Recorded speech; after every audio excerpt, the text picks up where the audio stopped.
Assalamualaikum warahmatullahi wabarakatuh dan Shalom. Perkenalkan kami dari kelompok 4 Sejarah Matematika, kelas 4A Pendidikan Matematika, Universitas Cokro Aminoto Palopo. Di sini kami akan membahas materi mengenai sejarah matematika Jepang. Namun sebelum membahasnya lebih lanjut, izinkan saya untuk memperkenalkan kelompok kami. Perkenalkan, nama saya Lydia Aprilia Tanilingkun dengan NIM 20014020031 dan kedua rekan saya yang bernama Gracelita Elisa Samara dengan NIM 20014020005 dan Sulfiana Ibrahim dengan NIM 20014020003. Nah, pada materi sejarah matematika Jepang akan dibahas ada 4 subtopik yang akan dibahas. Yang pertama yaitu awal berkembangnya matematika di Jepang, yang kedua yaitu matematikawan Jepang, yang ketiga yaitu aljabar dan geometri di Jepang, dan yang keempat Sangaku. Nah, yang akan kita bahas pertama yaitu awal berkembangnya matematika di Jepang. Nah, berawal dari Cina, matematika Jepang dalam konteksnya yaitu membaca tulisan Cina klasik. Tahun 701, Kaisar Munbo mendirikan universitas. Sistem pendidikan pada universitas ini, khususnya pada pendidikan matematika, ini memuat atas 10 bahasa Cina klasik. Nah, dari 10 bahasa tersebut, tidak semua ditemukan. Di Cina ada yang mengembangkan 4, yaitu yang pertama, Soi Bi Chuanqing, yang kedua, Sun Si Xuanjing, yang ketiga, Jiu San Xuansu, dan yang keempat yaitu Hai Dao Xuanjing. Kemudian, pada abad ke-16 sampai 17 terlihat bukti pengaruh Cina dalam menggunakan metode menghitung mekanisme yang digunakan untuk batang perhitungan ratusan tahun, perhitungan papan, dan sempoa yang berperan penting di Jepang.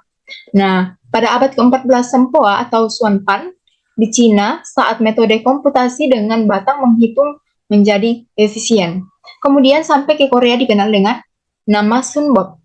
Lalu sampai di Jepang disebut dengan nama Soroban. Nah, di Jepang dilakukan perbaikan teknis. Nah, ada 2 perbaikan. Yang pertama yaitu mengganti manik-manik bulat dengan topi-topi yang tajam. Yang kedua yaitu memusnahkan 5 manik kedua yang terkena sinar matahari pada setiap kali. Nah, kemudian kita akan membahas subtema yang kedua yaitu matematika Jepang. Nah, ada 3 matematikawan Jepang. Yang pertama yaitu Yoshida Koyu atau disebut Yoshida Mitsuyoshi. Nah, Yoshida Koyu lahir pada tahun 1998 dan wafat pada 8 Januari 1672. Nah, guru dari Yoshida Koyu bernama Kambei Morimori Shigeyoshi. Nah, dalam belajar kesulitan yang diperoleh oleh Yoshida yaitu kesulitan dalam bahasa Cina, menambahkan effort tambahan dalam membaca Sun Fa Tongso. Kemudian pada tahun 1627 ia mulai menulis buku yang berjudul Jinkoki. Nah, kita bisa lihat gambar di samping itu merupakan buku Jinkoki. Nah, buku Jinkoki ini merupakan teks matematika tertua yang ada di Jepang. Nah, kemudian isi buku tentang aritmatika soroban, operasi akar kuadrat dan kubus, dan juga meningkatkan kepopuleritasan abacus di Jepang. Nah, sekian yang saya jelaskan, akan dilanjutkan oleh Saudari Sulfiana Ibrahim. Terima kasih. Perkenalkan, nama saya Sulfiana Ibrahim dari kelompok 6. Saya akan melanjutkan materi yang telah dibawakan oleh Saudari Lydia Aprilia. Selanjutnya yaitu Sekikoa. Sekikoa lahir pada Maret 1642 dan meninggal pada 5 September 1708. Ayahnya seorang samurai, diadopsi oleh bangsawan, dan pada umur 5 tahun, ia mampu menunjukkan kesalahan dalam perhitungan gurunya.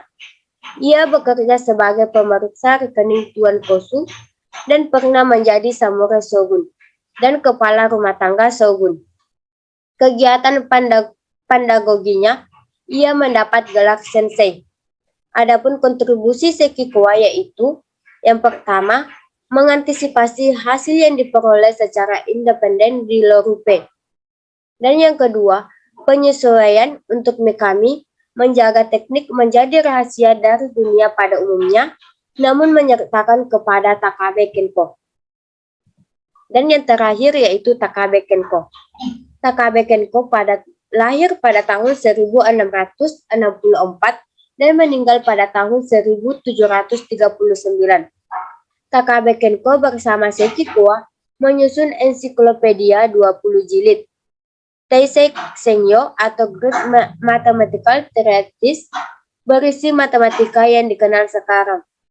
Tahun 1722, Takabe Kenko menyusun sebuah buku yang diterbitkan yaitu Teisujutsu Sengyo, yang berspekulasi tentang metafisika, konsep-konsep matematika, dan jenis psikologi yang diperlukan untuk memecahkan masalah matematika.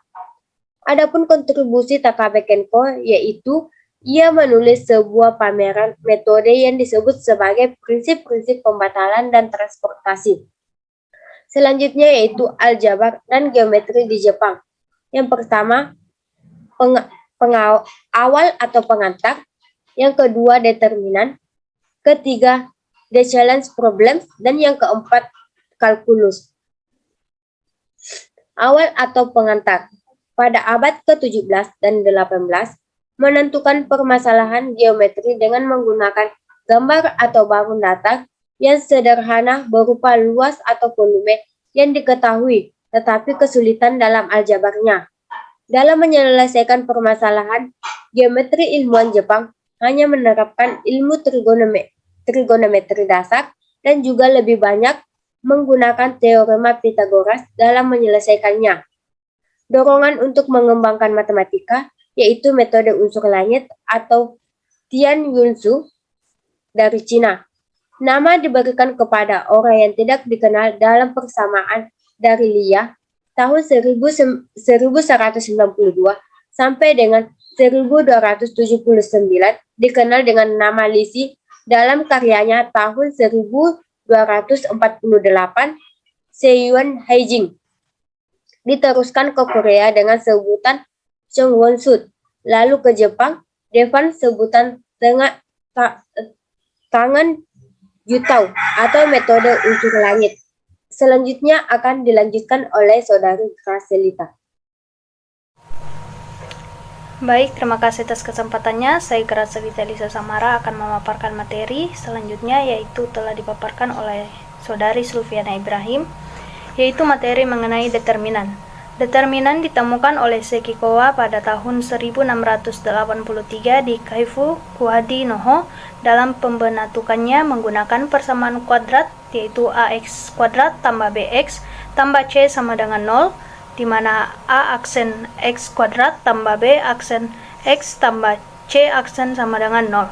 Eliminasi X kuadrat sehingga didapatkan persamaan linear, yaitu A aksen B kurang AB X tambah dan dikali A aksen C kurang AC aksen sama dengan 0.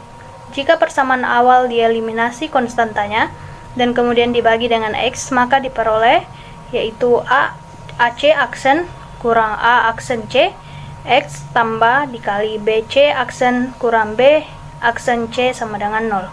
Dari kedua masalah kuadrat itu, sang penemu menyebutnya dengan tetamu, kemudian menuliskannya ke dalam bentuk sederhana determinan, yaitu ordo 2 kali 2, yaitu AC dan A aksen dan C aksen, di mana sama dengan AC aksen kurang A aksen C, di mana tahun 1693 Leibniz memperkenalkannya dengan teori ini di Eropa.